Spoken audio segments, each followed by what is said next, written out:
પટોળા સાડી બનાવવા માટે 6 મહિનાથી 1 વર્ષ લાગે છે અને દરેક ડિઝાઇન હાથથી બને છે. આવી વધુ માહિતી માટે કેએમ પટોલા ઝોનને સબસ્ક્રાઇબ કરો. રેશમ, આ શબ્દ સાંભળતા જ મનમાં શું આવે? વૈભવ, સુંદરતા, ખરું ને?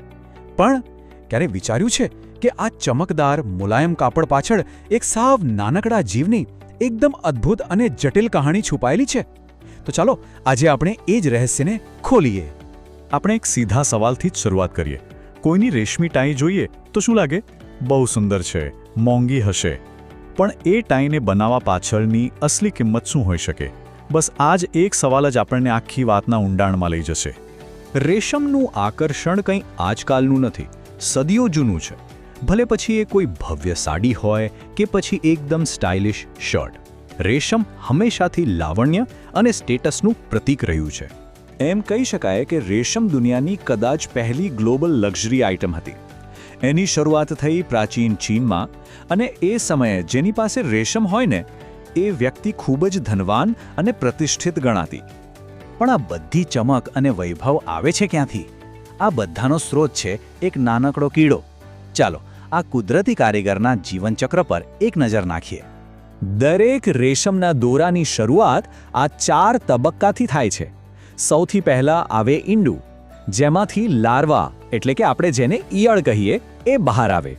પછી એ પોતાની આસપાસ એક કોશેટો બનાવે છે અને પ્યુપા અવસ્થામાં જતું રહે છે.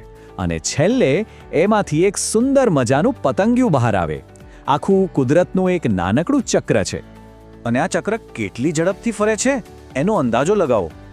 એક માદા પતંગિયું પોતાના માત્ર 2-3 દિવસના ટૂંકા જીવનમાં શેતુરના પાન પર લગભગ 300 થી 400 જેટલા ઈંડા મૂકી દે છે.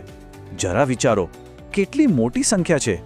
હવે ઈંડામાંથી બહાર આવ્યા પછી આ લાર્વાનું બસ એક જ કામ હોય છે: ખાવું, ખાવું અને બસ ખાધા જ કરવું. એ સતત શેતુરના પાન ખાઈને માત્ર 18 જ દિવસમાં પોતાના મૂળ કદ કરતાં લગભગ 70 ગણું મોટું થઈ જાય છે. કેટલી અકલ્પનીય વૃદ્ધિ છે! અને આટલું બધું ખાધા પછી શરૂ થાય છે અસલી જાદુ. આ કીડો પોતાના શરીરમાંથી એક એવો પાતળો દોરો કાઢે છે જે ક્યાંયથી તૂટ્યા વગરનો, સળંગ હોય છે. અને ખબર છે આ એક જ દોરાની લંબાઈ કેટલી હોય? લગભગ 1000 મીટર સુધી, એટલે કે 1 કિલોમીટર લાંબો અખંડ દોરો. કુદરતનો આ જાદુ જ્યારે માણસના હાથમાં આવે છે ત્યારે એ એક ઔદ્યોગિક પ્રક્રિયા બની જાય છે. હવે આપણે એ જોઈએ કે આ નાજુક કોશેટામાંથી મજબૂત રેશમી દોરો કેવી રીતે બનાવાય છે. અને અહીંયા જ આખી વાર્તામાં એક રસપ્રદ વળાંક આવે છે. જુઓ, પેલો 1 કિલોમીટર લાંબો અખંડ દોરો સાચવી રાખવો એ જ સૌથી મોટો પડકાર છે. બસ એ દોરો તૂટવો ન જોઈએ. અને એને બચાવવા માટે જે પ્રક્રિયા અપનાવવામાં આવે છે એ જ આખી વાતનું કેન્દ્રબિંદુ છે. આખી પ્રોસેસ આમ તો સીધી છે. પહેલાં તો સારામાં સારા કોશેટાને અલગ તારવવામાં આવે છે. પછી એ સળંગ દોરાને સહેલાઈથી ઉકેળવા માટે કોશેટાને સીધા ગરમ પાણીમાં ઉકાળવામાં આવે છે. આ ગરમીથી શું થાય કે જે ગુંદર જેવો પદાર્થ દોરાને પકડી રાખે છે ને એ ઢીલો પડી જાય છે. એટલે દોરો એકદમ સહેલાઈથી છૂટો પડવા માંડે. પણ હા, આ પ્રક્રિયાની એક સીધી અસર એ થાય છે કે અંદર જે પ્યુપા હોય છે એ જીવિત નથી રહી શકતો. તો તરત જ સવાલ થાય કે આવું શા માટે કરવું પડે? જુઓ, કારણ બહુ સીધું છે. જો પ્યુપાને પતંગિયું બનીને બહાર આવવા દઈએ તો તે કોશેટામાં કાણું પાડીને બહાર નીકળશે. અને જેવું એ કાણું પાડે, પેલો 1 કિલોમીટર લાંબો દોરો હજારો નાના નાના ટુકડાઓમાં તૂટી જાય. પછી એમાંથી લાંબો મુલાયમ રેશમી દોરો બનાવવો શક્ય જ નથી રહેતો. રેશમ બનાવવાની આ પ્રક્રિયાનું રહસ્ય સદીઓ સુધી માત્ર એક જ દેશ પાસે હતું.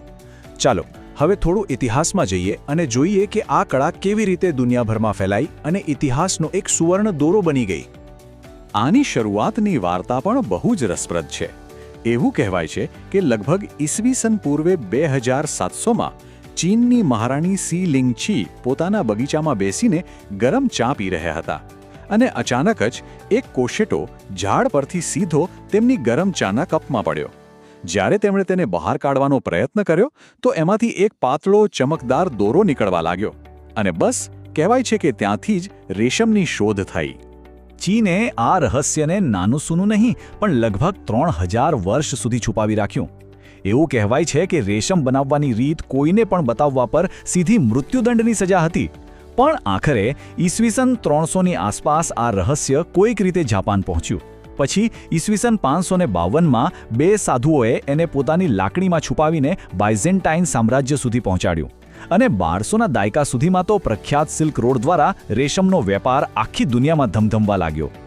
આ ઐતિહાસિક સફર અને ઔદ્યોગિક પ્રક્રિયા આપણને એક બહુ જ મહત્વના મુદ્દા પર લાવીને ઊભા રાખે છે: સુંદરતા અને ઉત્પાદન વચ્ચેનું સંતુલન.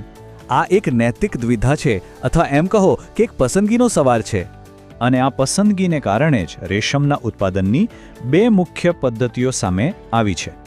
એક છે આપણી પરંપરાગત રીત, અને બીજી છે જેને પીસ સિલ્ક અથવા તો અહિંસા રેશમ તરીકે ઓળખવામાં આવે છે. તો સવાલ એ છે કે આ બંનેમાં ફરક શું છે? અહીં જુઓ, પરંપરાગત રેશમમાં પ્યુપાને કોશટામાં જ ઉકાળી દેવાય, જેનાથી આપણને પેલો એકદમ લાંબો, સળંગ અને ચમકદાર દોરો મળે છે. હવે અહિંસા રેશમની વાત કરીએ. એમાં પતંગિયાને જીવતું બહાર નીકળવા દેવામાં આવે છે, એટલે જીવ તો બચી જાય, પણ કોશટો તૂટી જાય છે, એટલે દોરાના નાના નાના ટુકડા મળે. પછી એ બધા ટુકડાઓને જોડીને કાપડ બને છે, અને એટલે જ એની બનાવટ થોડી કપાસ કે ઊન જેવી લાગે છે, એટલી મુલાયમ કે ચમકદાર નથી હોતી.